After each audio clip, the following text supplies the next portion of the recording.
Hey Providence, it's McGill here again, and this week we're going to be covering 1 Kings 13 through 2 Kings chapter 10.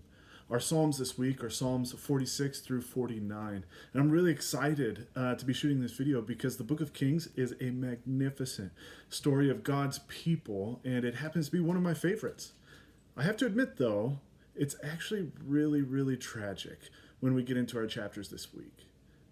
I have three things I really want us to hone in on this week as we read. The first is, who is king where? The second is, what is the prophet saying? And the third thing is, what are the final words said about each king? We are picking up in 1 Kings this week, right after the splitting of the kingdom of Israel. And that is truly a tragic downfall of God's people. King David was this magnificent king, and every king after him was supposed to be just like him. And Solomon is the next one up, and he starts off great. But Solomon drifts away from leading God's people according to God's design, and as a result, God rips the kingdom apart. There's the northern kingdom of Israel, led by Jeroboam, and then there's the southern kingdom, led by Rehoboam.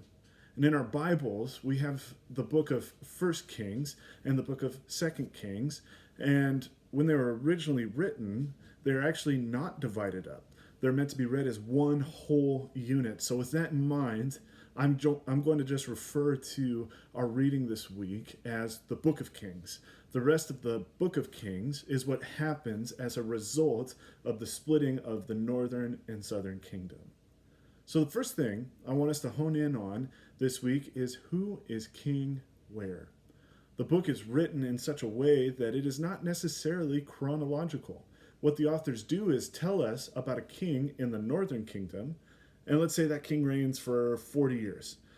Well, when that king finally dies, the author will then catch us up in the southern kingdom, and the book kind of leapfrogs from each kingdom, and it can feel kind of confusing for us as we are reading, but a helpful tip to keep track of it all is to grab a piece of paper, divide it right down the middle, and on one side put Israel, and then on the other side put Judah. Then as you come across a new king, write down where they are king as you go along. So the second thing I want us to really hone in on this week is, what is the prophet saying? While the book of Kings chronicles the kings of the two kingdoms, God is actually speaking and moving through the prophets. And the good news and grace from God is not actually found in the tragic reign of the kings. It is found in the voice of the prophets.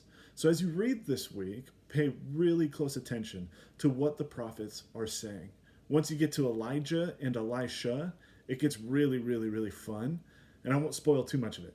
But try to figure out what the prophet is saying and why they are saying it. The third thing I want us to really hone in on this week is, what are the final words said about the king? Pay close attention to the final words about each king, because God does some pretty crazy stuff in the lives of these kings. Sometimes the king could be an absolute scoundrel of a king, but in the final days of his life, he might repent, and then God has mercy on him. Other times, there's this miserable suffering for the king through the bitter end. But pay close attention to what is said about each king, because the authors will show us how each king is remembered. And it's also showing us something pretty tragic, in that Israel is progressively getting further and further away from God. It actually begins to sound a lot like the Judges. In the coming weeks, we're going to see one of the most, if not the most, tragic events in all of the history of Israel. This week, though, our week, we get to see how Israel gets to that tragic point. And so a quick note on the Psalms. Our Psalms this week paint us a picture of God being this sure and steady presence in our lives. And as you read them, my challenge to you is to meditate on what that means for you in this season. With our whole world in chaos, knowing that God is the only sure and steady presence in our life is profoundly valuable. In conclusion, I just want to say this. Reading the tragic downward spiral of the kings makes my heart love that Jesus is ruling and reigning as the eternal king over God's people.